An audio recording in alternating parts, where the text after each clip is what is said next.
Hello and welcome back to another OmniHeroes video.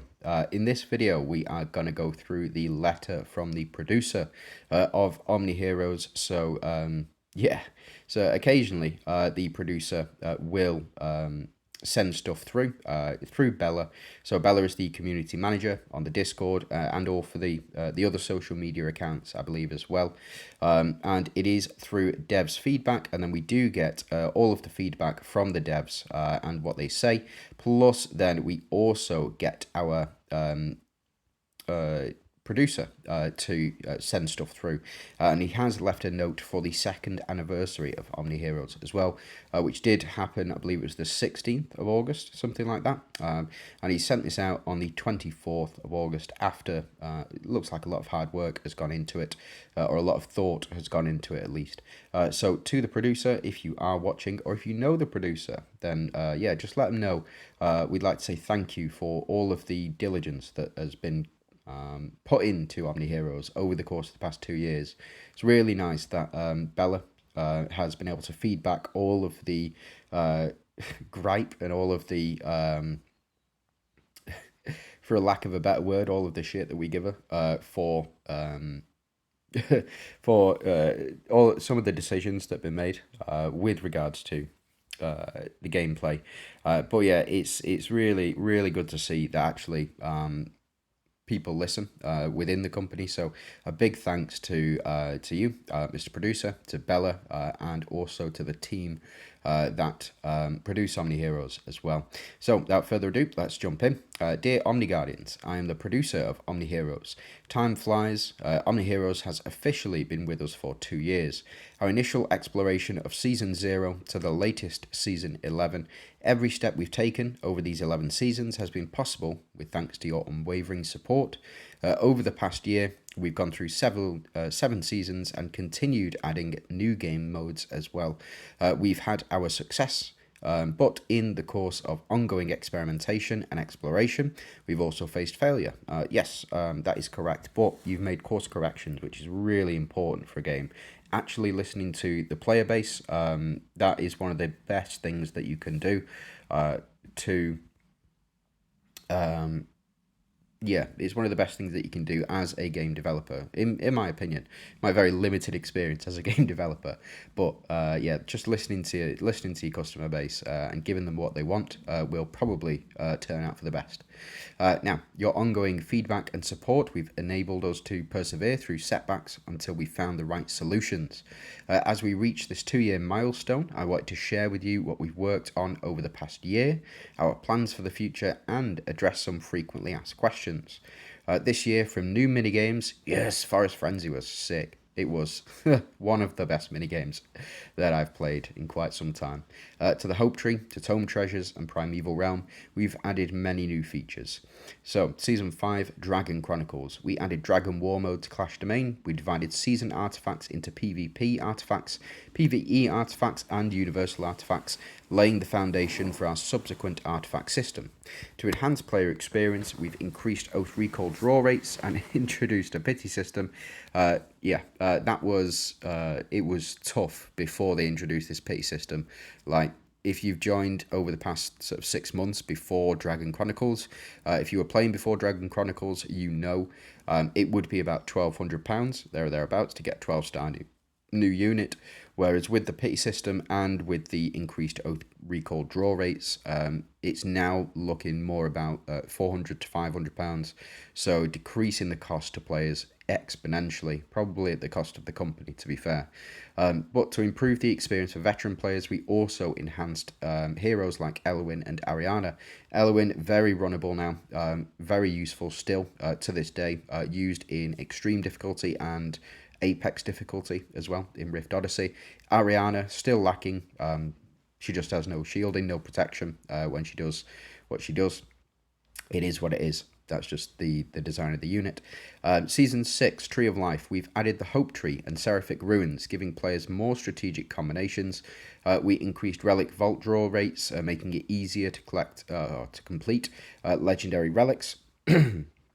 Yeah, that for me, I didn't really notice that because I didn't really start collecting relics until probably about Season 7, Season 8, something like that. But it's worked out for me relatively. I don't like the new change that you've got that we can't just pull a relic. It is what it is. Additionally, we've had older heroes like Dullahan and Victoria. Yep, really good changes. I'm still running Dullahan, still running Victoria. To this day, the last team that I ran in World Arena had a combination of Dullahan and Victoria as well. So still very, very relevant. Season 7. Fountain Dominion. Responding to player demand. Yes, we are a demanding bunch, and yes, we do want our things, and we do want toys to play with and places to play with those toys as well. So, responding to player demand, we added a duel feature for our friendly battles. Yes, this was an excellent addition. I was pushing for this. I was pushing and pushing and pushing for this so that people could have a place to test new units, to test combos out, to test PvE stuff, to test PvP stuff. It was just, a place for players to go and play the game when they'd done all of their daily stuff, when they'd hit the caps for, Penrose or Lost City, or whatever. I was really pushing for that. And it seems to have worked out. And it was really, actually, just to see whether or not I could beat a zoo. And it turns out most of the time I can't. So, a zoo too strong. Yes, so there we go. This season, we also introduced a new difficulty level, Apex, for Rift Odyssey. Sakura tournament. Based on player feedback, we removed the unpopular Supremacy and Alchemy Fountain modes and added Sakura tournament mode. Yes, Supremacy was the you randomly fought. You had basically no control over. You just put your teams from Clash and you pop them into basically it was a 1v3. So one of your teams would fight three of the opponents, but you had no control over it, and there was no actual gameplay. It was more a way of guild leaders to advance the guild within Clash Domain, as opposed to an interactive experience for players. Adding in the Sakura tournament mode into Clash made that a lot more fun. For me personally, anyway, and for the rest of my guild as well. So that was really important. Now we're delighted that our players have embraced it. So this is season 9. Inspired by a Diablo-like gameplay experience, we introduced an innovative system with tome treasures and ancient accessories. That was dangerous. That was dangerous and risky. When Season 9 launched, these new features had several issues. For example, they were too grind heavy, leaving players fatigued. A lot of people left based on this because there was just too much work that required going into it. I know Azu nearly burnt himself out doing Season 9, but he was the strongest competitor in that season. But it was just too much for a lot of players to do. Basically, you had to be on it every hour of every day. You had to set timers for it. I remember I had 6 timers going off when they first introduced the accessories. So every hour.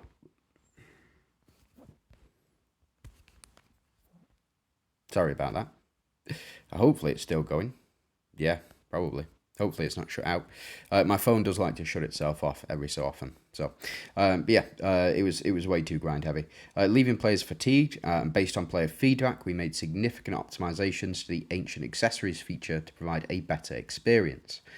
In the Forest Frenzy event, we also introduced the Forest Defense minigame. Yes, I mentioned that before. It was absolutely fantastic. Give it to us all the time, which was widely praised. Yeah, everybody loved it. We'll continue optimizing it and bringing it back periodically for players to enjoy. Season 10, Primeval Realm. We launched the new Primeval Realm mode in Season 10, but it was far from perfect at the start. Balancing new features with overall gameplay experience isn't easy. We do apologize for the initial issues caused by this mode. We learned from our mistakes, made significant optimizations, and established a principle of avoiding a major rules change mid-season. Yeah, that was really, really important, actually. The major, so just having the consistency all season, knowing that, for example, any investments that players do make in the resources for that season are not going to be disrupted or decreased in value or increased in value exponentially. just because they've bought it. So the mid-season changes rule is very good, and I very much appreciate that. This season, we also enhanced older heroes like Aphrodite, Hades, and Pandora. Smoking something, probably, when you made that decision. That was Aphrodite and Pandora did not need buffing. They did not need buffing, but that is where we are at anyway. We've had a lot of fun, yes, and that is the point of the game, I guess. So yeah, thanks very much. Season 11, Ragnarok. I'll continue to optimize features like Primeval Realm and Tome Treasures. We introduced a new system distinct from Relics and Heroes, the Sacred Beast system. Relics provide skills and buffs to a single team, but Sacred Beasts can enhance stats for all teams in a given game mode. We also compiled the issues currently concerning our players, along with our approaches to addressing them for your review. If you have any insight or suggestion, please contact us through our official channels. We welcome your guidance. So what he means by official channels is you go all the way down here on the Discord, you pop in suggestion feedback. All of these suggestions, every single one of them, will be read out in a weekly meeting that the developers and the entire team have. I don't know what it is. I think it's a Monday or a Tuesday, something like that. But they do have those meetings, and they do read out every single suggestion. Probably filtered by Bella. So if you've got a rude suggestion, just leave it out. Constructive stuff only, please. It's really important, because what's the point of leaving a rubbish comment that's never going to be read? What you need to do is you need to give the reason for your dissatisfaction or the problem that you're facing, and then offer a solution for it as well. And that can be discussed. And then if it is, then it can be implemented. I suspect that's how it works, because that's how it works at my job. So, number one.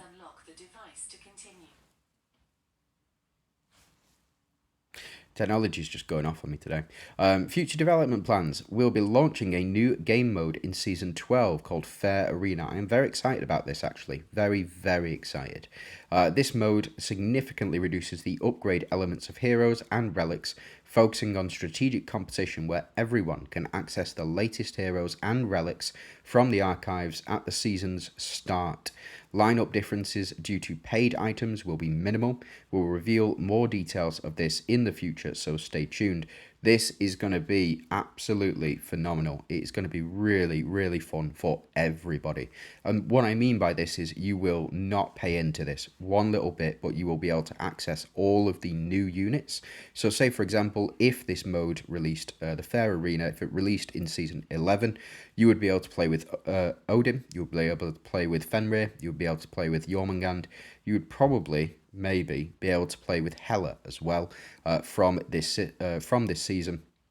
You'd be able to use the Gleipnir, however you pronounce it, and the belt as well from this season. All of those relics. It's going to be really, really top tier, and I suspect that the rest of them will be as well. Just give us like full reds, full enhancement, full level 50, full star level. Just give us as much power as you can in this particular game mode and give it to everybody. That's all that's there. I think that's what they're trying to do, but it's more going to be about team composition and relic composition as well, and strategic gameplay and a truly fair arena. We'll see. Now, anniversary skin. After the second anniversary celebration gala ends, Halis's skin will be made available in the skin shop. Players who didn't get it can exchange it using skin tokens. That's fair. That is fair. It wasn't super difficult. I did it about halfway through. It was a bit frustrating when you are trying to, when you're like sort of 30k off getting the Halister skin. If you didn't get it, it is a shame, but it will be available as well. So don't fret, it is going to be there. Other issues. There are still other player-reported issues that need urgent attention, and we're actively working on solutions. There will always be issues. Players will always have issues, and they will always bring this, or they should always bring this to the attention of the developers. Again, the best ways to do that are through the suggestion feedback that I've shown you earlier on the Discord. It's really important, and just be constructive. If you're mad, just take 30 seconds, go outside for touch some grass, and then come back inside, and then give a solution to the problem. Don't just tell them about the problem. We have always adhered to the principle of delivering an experience beyond expectations. Casual players can easily enjoy the fun, while hardcore players can delve into team compositions and experience the thrill of breakthroughs. Yeah, that's correct. New stuff's coming out all the time, and old stuff can be utilized in various different ways as well. And it's finding those that's the interesting part for me. Your feedback is the core driving force behind our progress. Whenever we see players enjoying new features or appreciating our optimizations, it reinforces our belief that addressing your expectations is the most precious experience beyond expectations. Every step of OmniHeroes growth depends on your tremendous support. And we do get this gift code of Bless as well. So you did get Immortal Summon tickets. So, Mr. Producer, if you are watching, thank you very much for the feedback. It's really good to know that you are paying attention and that you're active at the wheel. And it's, very, very good to hear that you're responding to the are we there yet? Are we there yet? Are we there yet? Comments from the player base or the kids in the back. So we're going to give you a love. We're going to give you a thumbs up, a salute. We'll give you a clap, a love. We'll also give you one of these, a pepe, and we'll give you a star, tick, and then I'm going to add my own on as well. We'll give you a praise as well. So that is it from me. Just want to say thank you very much to the development team for OmniHeroes for providing such an excellent game. It does have its flaws, yes, of course. It is very unbalanced, yes, of course. But it would not be OmniHeroes without that. So yeah, you have a great day, and good luck in whatever it is you are doing today.